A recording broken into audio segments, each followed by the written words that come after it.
Hello everyone, welcome back to my channel. তো friends, আজকে আমি আপনাদের সঙ্গে শেয়ার করব সূত্রের সাহায্যে হাতা কাটিং কি করে করতে হয়।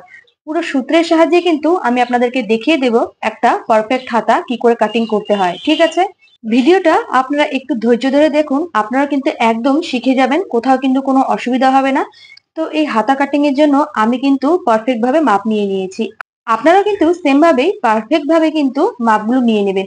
এই মাপ দিয়েই কিন্তু আমি আপনাদেরকে হাতা কাটিং করে দেখাবো। তো এই মেজারমেন্ট নিয়েই কিন্তু আমি সূত্রে ফেলবো, যা উত্তর বেরোবে সেটা দিয়েই কিন্তু আমি হাতা কাটিং করে দেখাবো। ঠিক আছে, তো আজকের ভিডিওটা কিন্তু অনেক অনেক গুরুত্বপূর্ণ হতে চলেছে, আপনারা কিন্তু ভিডিওটা অতি অবশ্যই দেখবেন। তো চলুন ভিডিওটা স্টার্ট করছি। দেখুন, এখানে শুধুমাত্র আপনার তিনটে মাপই লাগবে: ঝুল বা লম্বা, ছাতি আর মুহুরি। ব্যাস এই তিনটে মাপ নিলেই কিন্তু আপনার একদম পারফেক্ট ভাবে হাতা কিন্তু তৈরি হয়ে যাবে। তো দেখুন, ঝুল এখানে আমি নিয়েছি 6, ছাতি 32, মুহুরি হচ্ছে 10। এখানে ঝুলের জায়গায় আপনারা যদি চান যে 7, 8 তাও হবে, তাতে কোনো সমস্যা নেই। আপনাদের পছন্দ অনুযায়ী নিয়ে নিতে পারেন। আমি জাস্ট এখানে উদাহরণের জন্য দেখিয়েছি। এখানে আমার ছাতি রয়েছে 32, আপনার এখানে 28, 30, 34, 36, 40 যা কিছু হতে পারে, কোনো সমস্যা নেই। মুহুরি আমি এখানে নিয়েছি 10, এখানে কিন্তু আপনাদের কম বেশি হতে পারে, তাতে কিন্তু কোনো সমস্যা নেই। তো দেখুন, এখানে যা লেখা রয়েছে আমি কিন্তু সেম ভাবে এখানে লিখে নিয়েছি। তো এই ছাতি দিয়ে কিন্তু আমি দুই রকমের উত্তর বের করব। ঠিক আছে, একটা অ্যারো দেখুন এইদিকে রয়েছে আর একটা অ্যারো দেখুন নিচের দিকে রয়েছে। কোথায় কোনটা ইউজ হবে আমি আপনাদেরকে দেখাবো। প্রথমে আমরা সূত্রে ফেলে নিই। ঠিক আছে, সূত্রে ফেলে তারপরে উত্তরটা বেরোবে, সেটা দিয়েই কিন্তু আমি আজকে হাতাটা বানিয়ে দেখাবো। তো দেখুন, এই যে আমার 6 রয়েছে, আমি কিন্তু ঝুলের পাশে সেম ভাবেই 6 লিখে দেব। এবার আপনাদেরকে একটা কাজ করতে হবে, এর সঙ্গে আপনি শুধুমাত্র 1 যোগ করে দেবেন। ঠিক আছে, আপনার যা ঝুল থাকবে তার সঙ্গে শুধুমাত্র 1 যোগ করে দেবেন, তাহলেই হয়ে যাবে। তো দেখুন, আমার কিন্তু 6 আর 1 এর সঙ্গে যদি যোগ করে দিই তাহলে বেরিয়ে যাবে 7। তো আমাদের কিন্তু ঝুলের মাপটা পারফেক্ট ভাবে বেরিয়ে গেল। এবার চলে আসি ছাতির মাপে। তো ছাতি দেখুন আমাদেরকে কি করে বের করতে হবে। এখানে আমার যা ছাতি রয়েছে আমি কিন্তু লিখে দেবো। তো আমার ছাতি আছে 32, লিখে দিলাম। এবার একে আমরা 4 দিয়ে ভাগ করব। তো 4 দিয়ে ভাগ করলে আমার বেরিয়ে যাবে 8। ঠিক আছে, এখন তার সঙ্গে আমাদের মাইনাস হাফ করতে হবে। ঠিক আছে, আপনার যা ছাতি থাকবে তাকে 4 দিয়ে ভাগ করবে, যা বেরোবে তার থেকে মাইনাস হাফ করবেন, তাহলে কিন্তু বেরিয়ে যাবে। তো দেখুন, 8 থেকে যদি আমি হাফ মাইনাস করি তাহলে আমার বেরিয়ে যাবে 7.5। আপনারা কিন্তু সেম ভাবে করবেন, ছাতি এখানে যাই থাকুক না কেন তাকে 4 দিয়ে ভাগ করবেন, যা বেরোবে তার থেকে হাফ মাইনাস করে দেবেন, তাহলে কিন্তু আপনার প্রপার ভাবে উত্তরটা বেরিয়ে যাবে। ঠিক আছে, এইবার দেখুন আমাদের কিন্তু নিচের অ্যারো রয়েছে, মানে আমাদের এই ছাতিটা কিন্তু দুই ভাগে আমাদের ব্যবহার করতে হবে। তো একটা ছাতি অ্যারো মানে এই দিকে, আর এই অ্যারোটার নিচের দিকে মানে এইভাবে। ঠিক আছে, তো এই সেম ছাতি দিয়ে কিন্তু আমরা এর উত্তরটা বের করব। তো 32 কিন্তু আমি এখানে লিখে দেব, লিখে দিলাম। একে এখন আমরা 8 দিয়ে ভাগ করব। ঠিক আছে, যা ছাতি থাকবে তাকে 8 দিয়ে ভাগ করবেন। তো দেখুন আমার বেরিয়ে যাবে 4। ব্যাস, আপনার কিন্তু উত্তর বেরিয়ে গেল, এখানে আর কোনো কিছুই করতে হবে না। বুঝতে পেরেছেন? আপনারা জাস্ট একটু সূত্রটাকে ফলো করুন, তাহলে কিন্তু পুরোপুরি বুঝে যাবেন। ঠিক আছে, এবার চলে আসি মুহুরিতে। মুহুরি যা আছে লিখে নিলাম। ঠিক আছে, একে এখন আমরা হাফ করে নেব, মানে আপনার যা মুহুরি থাকবে তাকে অর্ধেক করে নেবেন। তো আমি এখানে অর্ধেক করে নিচ্ছি, মানে 2 দিয়ে ভাগ করে নিচ্ছি। আমার উত্তর বেরোবে 5, কারণ 10কে হাফ করলে 5 বেরিয়ে যায়। এইবার আমরা 5-এর সঙ্গে সেলাই মার্জিন হিসাবে অ্যাড করে নেব 1.5। ঠিক আছে, আপনারা এখানে 2 অব্দিও নিয়ে নিতে পারেন, কোনো সমস্যা নেই। তো আমার টোটাল উত্তর বেরিয়ে যাবে 6.5। দেখুন আমার কিন্তু পারফেক্ট ভাবে উত্তর বেরিয়ে গেছে।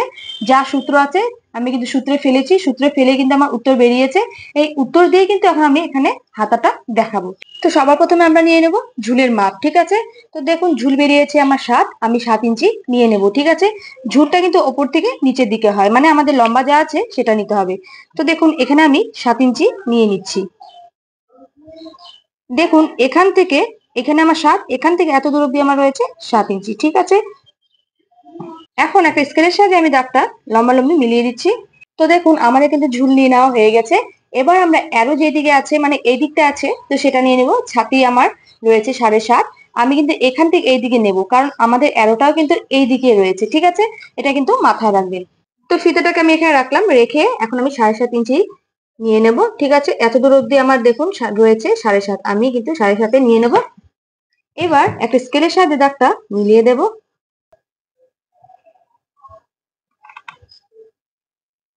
আমাদের কিন্তু এইদিকে অ্যারোর যে ছাতিটা নেওয়া হয়ে গিয়েছে। এবার আমরা নিচের থেকে নেব। এই যে আমাদের অ্যারোটা নিচের দিকে রয়েছে, এই মাপটা নেব। তো এই মাপটা ঠিক কোথা থেকে নিতে হবে দেখে নিন। তো এইখানে যে আমাদের লাস্ট যে পয়েন্টটা রয়েছে, এখানে ফিতেটাকে রাখবো। রেখে এই যে নিচের দিকে আমার যে ছাতির মাপটা বেরিয়েছে, সেটা আমি নিয়ে নেবো 4। তো এখান থেকে আমি নিচের দিকে নিয়ে নিচ্ছি 4 ইঞ্চিতে। ঠিক আছে, দেখুন এখানে আমার রয়েছে 4, আমি 4 ইঞ্চিতে নিয়ে নিলাম। এবার একটা স্কেলের সাহায্যে আমি এই পয়েন্টটা আর এই পয়েন্টটা মিলিয়ে দেবো। এইবার আমরা মুহুরির মাপটা নিয়ে নেব। তো মুহুরির মাপটা আমার একদম নিচের থেকে হবে। ঠিক আছে, মুহুরির মাপটা কিন্তু একদম নিচের থেকে হয়। তো এখানে আমার মুহুরির মাপ বেরিয়েছে 6.5। তো 6.5 ইঞ্চিতে আমি নিয়ে নেব। তো ফিতেটাকে ঠিক আমি এভাবে রাখছি, রেখে 6.5 ইঞ্চিতে দাগ দিয়ে দেব।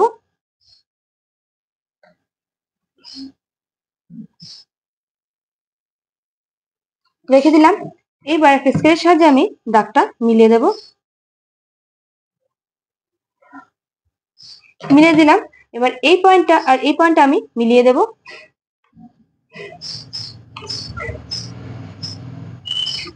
এবার দেখুন আমাদের মাঝখানে যে দাগটা রয়েছে, সেখান থেকে আমি একটা স্ট্রেট লাইন এদিকেও টেনে দেব। ঠিক আছে, আমি কিন্তু স্ট্রেট লাইনটা এদিকেও টেনে দিচ্ছি। বুঝতে পেরেছেন? এবার দেখুন একদম ওপর থেকে মোটামুটি 1.5 বা 2 আমি একটা দাগ দিয়ে দেব। ঠিক আছে, দাগ দিয়ে দিলাম, এখানে দাগ দিয়ে দিলাম। এবার আমরা আমাদের হাতার যে শেপটা হয় সেটা আলতো হাতে দিয়ে দেব। তো মোটামুটি এখান থেকে নিয়ে আলতো হাতে আমাদেরকে শেপটা দিয়ে দিতে হবে।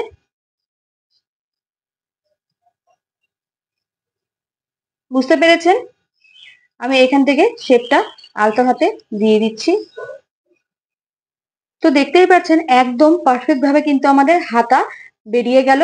সূত্রের সাহায্যে কিন্তু আমি আপনাদেরকে দেখিয়ে দিলাম। আশা করছি আপনারা পুরোপুরি বুঝে গিয়েছেন। এবার আমি সাইড থেকে লিখে দিচ্ছি কোথা থেকে কোন মাপটা রয়েছে, তাহলে আপনারা একদম পুরোপুরি বুঝে যাবেন। এইবার আপনাদেরকে বুঝিয়ে দিচ্ছি যে এখান থেকে এত দূর অব্দি আমাদের রয়েছে ঝুল। তো আমি ঝুলটা এখানে লিখে দিচ্ছি। ঠিক আছে, ঝুলটা আমি লিখে দিচ্ছি। এখান থেকে এত দূর অব্দি আমাদের রয়েছে ঝুল। ঠিক আছে, এবার দেখুন এখান থেকে এত দূর রয়েছে আমাদের যে অ্যারো দেওয়া চিহ্নটা, এই ছাতি। তো এই ছাতিটা আমি এখানে লিখে দিলাম, তাহলে আপনারা বুঝতে পারবেন। ঠিক আছে, এবার দেখুন আমাদের ডাউন করা অ্যারোটা রয়েছে, সেটা কিন্তু এইদিকে হবে। এখান থেকে এত দূর আমি কিন্তু ডাউন করে ছাতিটা লিখে দিচ্ছি। ঠিক আছে, এবার এটা কিন্তু আমাদের মুহুরি। ঠিক আছে, এই যে মুহুরি, একদম নিচের দিকে কিন্তু মুহুরি, তাহলে কিন্তু আপনাদের বুঝতে একদম সুবিধা হবে। তো দেখতেই পাচ্ছেন একদম কিন্তু সূত্রের সাহায্যে কি করে হাতা কাটিং করতে হয় আমি কিন্তু আপনাদেরকে দেখিয়ে দিয়েছি। আশা করছি আপনারা বুঝতে পেরে গেছেন। কোথাও যদি আপনাদের বুঝতে অসুবিধা হয় তাহলে অবশ্যই কমেন্টের মাধ্যমে জানাবেন। আর যদি আজকের ভিডিওটা আপনাদের অনেক অনেক যদি কাজে লেগে থাকে, তাহলে অবশ্যই লাইক, শেয়ার আর সাবস্ক্রাইব করে দিয়ে পাশে থাকবেন। ধন্যবাদ।